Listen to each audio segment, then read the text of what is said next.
An ounce of prevention is worth a pound of cure. हमारे कई patient का सवाल होता है कि हमारे घर में डायबिटीज़ है, हमें अभी तक कोई सिम्टम नहीं है, क्या हमें पहले पता चल सकता है कि हमें डायबिटीज़ होने वाला है या हो चुका है? कई पेशेंट्स का सवाल होता है कि हमारे घर में किसी को डायबिटीज़ नहीं है, पर तो भी हम जानना चाहते हैं कि हमें डायबिटीज़ हो सकता है या होने वाला है या हो चुका है।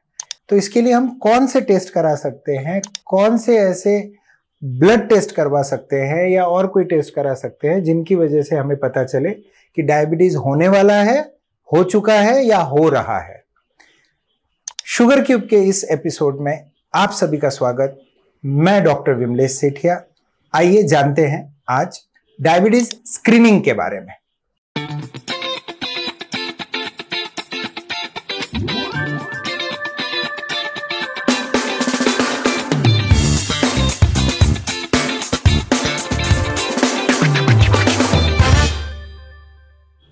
डायबिटीज स्क्रीनिंग मतलब डायबिटीज को एक मॉब में चेक करने का तरीका। आज हमारे भारत देश में लगभग 22 करोड़ लोगों को डायबिटीज हो चुका है या हो रहा है।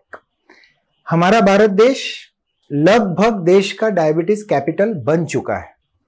हमें इस कैपिटल वाले टैग को हटाना है, तो हमें डायबिटीज स्क्रीनिंग बड़े मॉब में करना बहुत ही जरूरी काम है। पर ये डायबिटीज स्क्रीनिंग हो कैसे?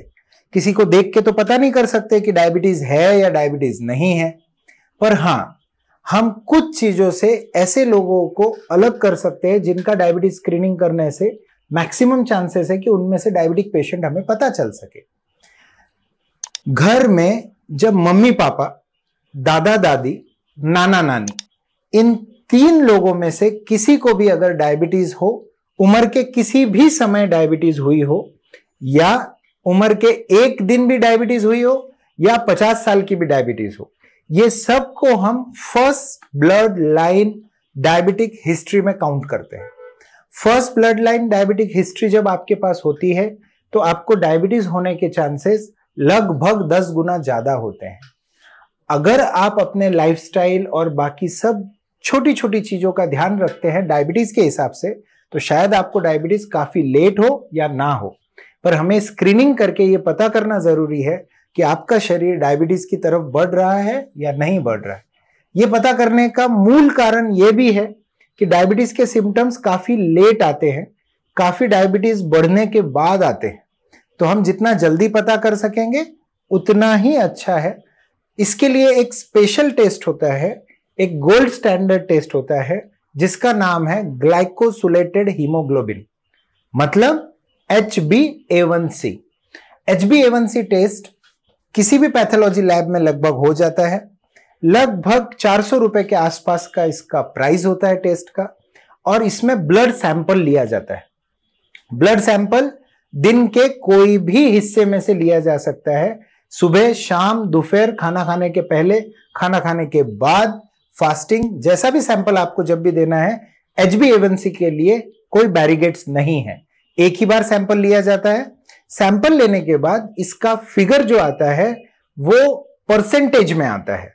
नॉर्मल इंसान का फिगर 5.7% के नीचे होता है, और 5.7 to 6.3 के बीच में जिनकी शुगर शुरू हुई है, जिनको डायबिटीज शुरू हो रहा है, जिनके शरीर में ऐसे चेंजेस हो रहे हैं जिसकी वजह से शुगर का परसेंटेज ब्लड में धीरे धीरे बढ़ रहा है, उनका परसेंटेज 5.7 to 6.3 के बीच में रहेगा। और जैसे ही ये 6.3 क्रॉस करने लगता है, 7 तक लगभग ये पूरा डायबिटीज में कन्वर्ट हो जाता है। पर हाँ, हम इस परसेंट को जान के डायबिटीज कंट्रोल करने के बारे में काफी बड़े बड़े स्टेप्स ले सकते हैं। वो स्टेप्स क्या क्या हो सकते हैं?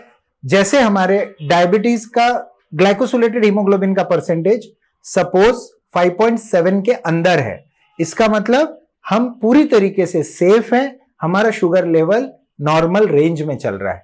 अगर वो 5.8, 5.9, 5.6, 6.1, 6.2 के आसपास आता है, 6.3 के आसपास आता है, तो हमें ये समझना चाहिए कि हमें लाइफस्टाइल में काफी चेंजेस करने पड़ेंगे। पहला चेंज होगा वेट, हमें चेक करना चाहिए क्या हमारा वेट नॉर्मल रेंज में चल रहा है। दूसरा पॉइंट होगा क्या हम रोज 40 मिनट से 60 मिनट के बीच में एक्सरसाइज कर रहे हैं। तीसरा पॉइंट होगा क्या हम समय पे सो रहे हैं। चौथा पॉइंट होगा कि हम डाइट सही तरीके से ले रहे हैं या नहीं ले रहे हैं। 6.3 क्रॉस करने के बाद हम क्या करें। 6.3 to 7 इसके बीच में जब आपका ग्लाइकोसिलेटेड हीमोग्लोबिन होगा, आपने अपने चिकित्सक या अपने फिजिशियन, अपने डॉक्टर से कांटेक्ट करना चाहिए। उस बीच भी आप बहुत चांसेस है बिना दवाई के, बिना किसी ट्रीटमेंट के उसको कंट्रोल कर पाओगे। और छोटे छोटे चेंजेस करके, जैसे डाइट के अंदर शुगर कम करके, डाइट के ऊपर एक शुगर क्यूब हम अलग से बनाएंगे, उसको आप देख के पता कर पाओगे कि डायबिटिक पेशेंट का डाइट कैसे होना चाहिए। 7 HbA1c जब क्रॉस करने लगता है, हम इसको बिल्कुल भी ठीक नहीं मानते और आपको सीरियस डायबिटिक ट्रीटमेंट चालू कर देना चाहिए। अब हम जाते हैं कि HbA1c कब कब कराना चाहिए, कितने दिनों में कराना चाहिए और किस उम्र के लोगों ने कराना चाहिए। तो जिनकी फैमिली हिस्ट्री जितनी स्ट्रांग होगी, सपोज मम्मी पापा दोनों डायबिटिक, ये स्ट्रांग फैमिली हिस्ट्री हुई। मम्मी पापा, दादा दादी, नाना नानी सब diabetic, very strong diabetic history. इन 6 लोगों में से कोई एक ही डायबिटिक, ये थोड़ी लाइट फैमिली हिस्ट्री हुई डायबिटीज की। तो जिनकी भी हिस्ट्री स्ट्रांग डायबिटिक हिस्ट्री है, उन्होंने उम्र के लगभग 40 साल के बाद साल में 2 बार HbA1c टेस्ट कराना चाहिए। अगर उनके सिम्टम्स आते हैं तो वो उससे उम्र के पहले भी करा सकते हैं। जिनकी लाइट फैमिली हिस्ट्री है या डायबिटिक हिस्ट्री लाइट है, उन लोगों ने उम्र के 40 साल बाद साल में 1 बार HbA1c कराना चाहिए और वो सब रिपोर्ट्स फाइल करना चाहिए, जिससे हमें उसका ग्रोथ पैटर्न, डायबिटीज का ग्रोथ पैटर्न पता पड़ सके। छोटे बच्चों में HbA1c कराने की जनरली जरूरत नहीं पड़ती। जिन बच्चों में टाइप 1 डायबिटीज होता है वो बहुत जल्दी डायग्नोस हो चुका होता है, तो उनका ट्रीटमेंट उनके डॉक्टरों के हिसाब से चल रहा होता है। इसके बावजूद जिन लोगों का वजन ज्यादा है, जिन लोगों का खान पान काफी जंक फूड वाला हेवी होता है, बाहर का होता है, उन लोगों ने भी अपना HbA1c के ऊपर वॉच रखना चाहिए और वो HbA1c का वॉच फाइल करना चाहिए और जो HbA1c के फिगर्स है उसको पॉइंट आउट करके उस हिसाब से एक्शन लेना चाहिए।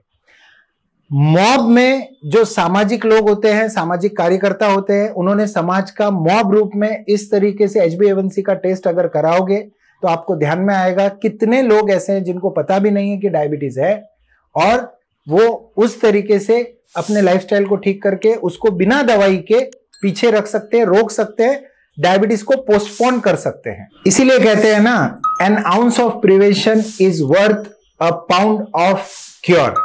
ये शुगर क्यूब आपको काफी काम का उपयोगी लगा होगा, adding sweetness to your life.